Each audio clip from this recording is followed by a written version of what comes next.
Hey guys, Brad M73 here. Welcome to my all-new Star Citizen beginner series based on the many changes in Alpha version 3.15. If you find this video helpful, please don't forget to hit the like button and subscribe for more.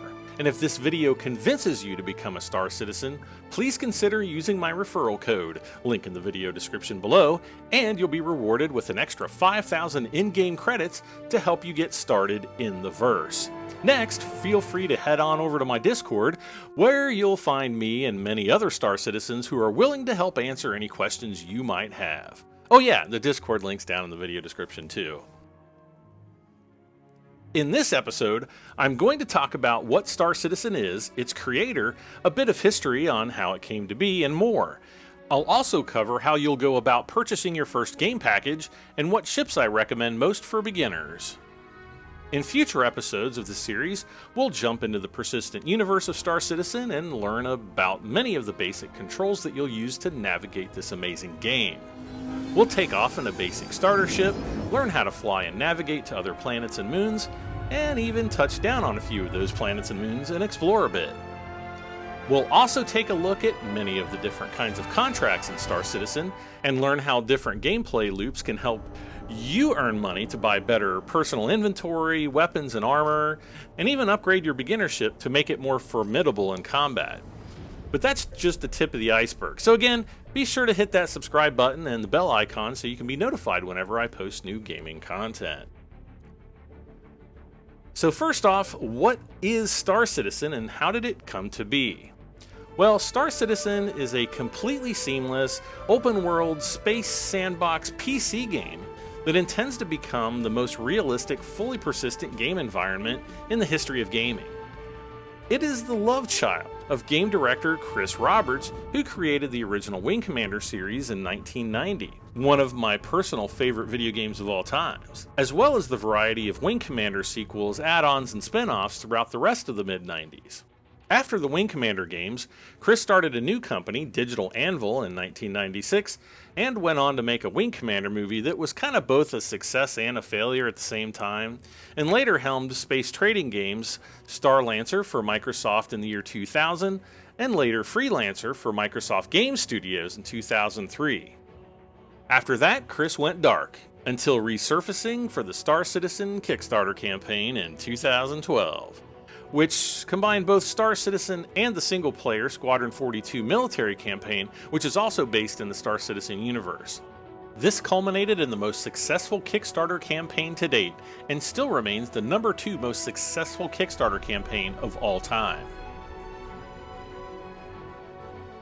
So now that we have all that out of the way, how the heck do you get started?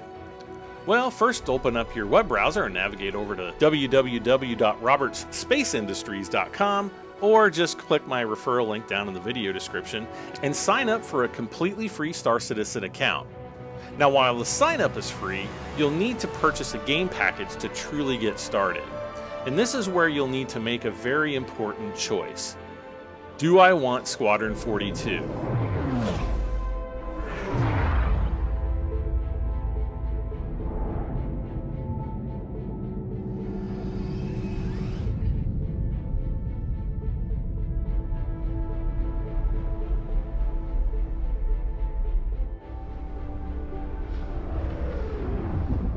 I saw you apply to the Flight Academy again.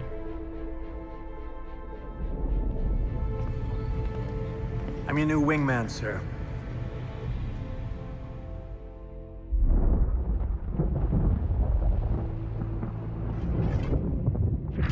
The coil.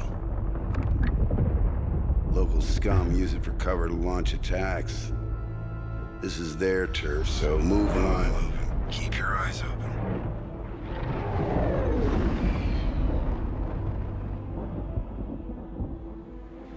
No southern moves. Who the hell are you? We're OMC. And OMC belongs to Satocom. Is that your boss? Are we supposed to be scared of him or something? Yeah. The OMC aren't the only ones listening into comms.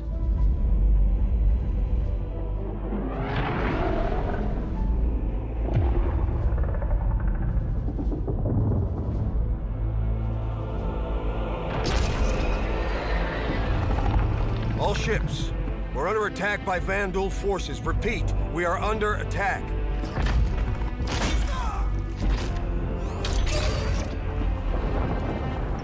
There have been battles.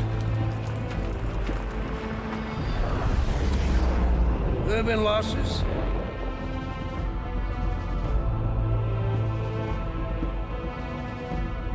Each and every one of you has proven yourself time and again. We will not lose the system.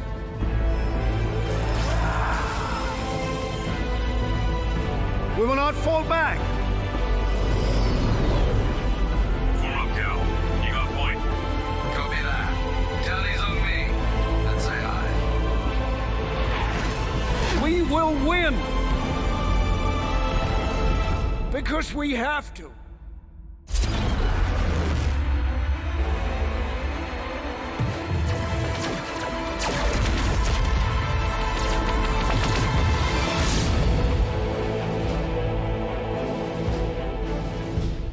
It matters because Squadron 42 isn't out just yet, and if you prepay now, you'll only pay an additional $20 by purchasing a combo package. But if you don't pick it up now, after you buy your initial game package, adding Squadron 42 will cost you $45 at least, and possibly even more down the road.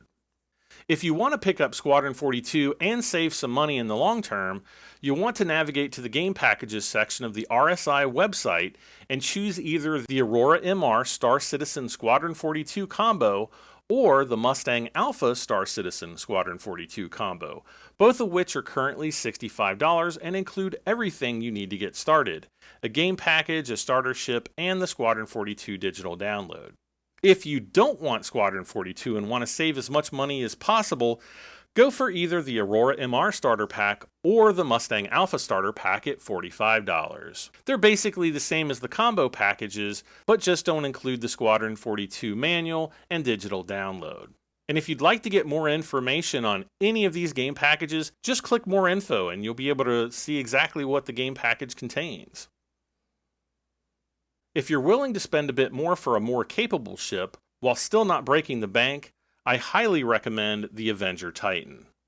And if you want to get Squadron 42 but still want the Avenger Titan, well, don't worry. You can buy either one of the combo packages and simply upgrade your Aurora or Mustang starter ship to the Avenger Titan for an extra $25.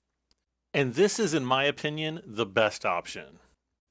There are also some other game packages that include different ships, but the Aurora MR and Mustang Alpha, being the two cheapest options, are typically the most popular and least risky options to get started in Star Citizen. So the first ship we're going to take a look at is the Aurora MR. And this is the ship that I recommend most, probably over, well, definitely over the Mustang Alpha, and for this primary reason alone. This ship has a hatch on the side, and it also has a small compartment behind the pilot seat right here, and it is a very small compartment. However, if you open the door, you can actually throw the deliverable packages up into this area. So the Mustang Alpha does not have that. You even have a little bed in the back there. The Mustang Alpha does not have that. So if you were going to go between this ship or the Mustang Alpha, I would hands down recommend this ship. As far as combat, these two ships are very, very equally matched, and hopefully we can kind of take a little spin around the ship here. But I'm going to show here in just a moment how you can put the packages, or actually I might just cut it in here with the rest of the video. But yeah, if you're going to go with the $45 option, this is by far the ship that I recommend. It's not quite as cool looking, in my opinion, as the Mustang Alpha, but as far as utility, it's got it beat hands down. So the next ship we're going to look at is the Mustang Alpha. This is the other $45 starter ship. And as I kind of told you guys before, when I was talking about the Aurora, behind the pilot seat that you can see there is a small area, but it's not accessible. If I go inside the ship, we can even decouple the mouse. Why is it not working? Yeah, it's not even working now. But we'll go ahead and hop out of the ship. On this ship, there's just no way to get into that back compartment. Even if you had a tractor beam, you actually could tractor packages back in there. But if you're at a landing zone, or for example here at Lorville, or if you are actually down on the planet somewhere in a restricted zone or an armistice zone, you actually can't pull out your multi-tool to use the tractor beam to get the packages in and out of there. So that definitely hurts the utility of a ship like this. It's definitely a lot cooler looking in many respects than the Aurora MR. You know, the wings fold down, and it's just a really cool looking ship. But again, they both have the same amount of weapon mounts, and I think even missile mounts. And most of the, well, actually the Aurora MR and the Mustang Alpha, I believe, also have the same cargo space, making them very evenly matched as far as their in-game capabilities. But the fact that the Aurora has that interior space, to me, makes it definitely worth recommending over the Mustang Alpha. This is more of just like a straight fighter, you know, light fighter, where the Aurora MR is more of it is a light fighter, but it's a little bit more multi-role. And finally, the last ship we're going to talk about is the Aegis Dynamics Avenger Titan. Now, this is the ship that I definitely recommend over the Aurora MR and the Mustang Alpha. The reason why is it's a little bit larger, but it's an excellent multi-role ship that you can use to do pretty much all of the different mission types, especially starting off in Star Citizen. It's a ship that you can easily build upon and grow with, and you're going to be able to make a lot of money with it earlier on in the game than many of the other ships, especially for the price. I also think that one of the best features of this ship is the spacious interior. You've got a ramp you can actually drive a buggy up into, the Grey Cat PTV, which is only 5,000 Alpha UEC in-game, so it's dirt cheap. You can fit a little buggy in here. You also have a interior compartment with a bed for logging out when ship logouts work. Future component areas, so things like maybe the power plant. I think this might be a shield module or something. This hasn't gotten its gold pass, redo yet, but hopefully that'll come someday, and it'll add a lot more to this ship.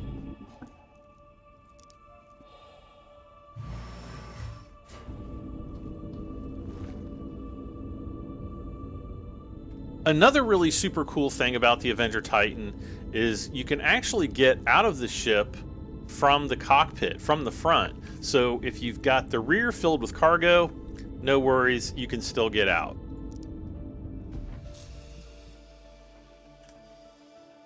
Just like this. How about that? So you've got, the option to get in a little bit faster in the front, and it's just an awesome ship all around. The other thing I really like about it is that it's kind of a shout out to the space shuttle, the U.S. space shuttle. You've got like these thermal blankets up on the top, which if you really get in close to and look at it, they're really, really highly detailed. Plus, you've got all of these beautifully made, like heat resistant tiles, I guess, on the bottom of the ship, which are very reminiscent of the space shuttle. But again, if you don't mind spending just a little bit more money, I think this ship is going to be something that you're really going to enjoy, and it's just going to take the gameplay of Star Citizen up to that very next level. But regardless of what ship you purchase, whether you go for a basic ship or go all out and pick the UEE Exploration Pack, stay tuned in and follow along as I explore Star Citizen Alpha 3.15 and all its new features, as well as more updates in the future. And again, don't forget to give this video a like if you found it helpful, and please consider using my referral link in the video description below if you decide to make the jump into Star Citizen and want that extra 5,000 in-game credits. Finally, be sure to subscribe for this and many more videos. Well guys, this has been my video on how to get started in Star Citizen. Thank you so much for watching, and I'll see you next time. I'm Brad M73. Bye for now.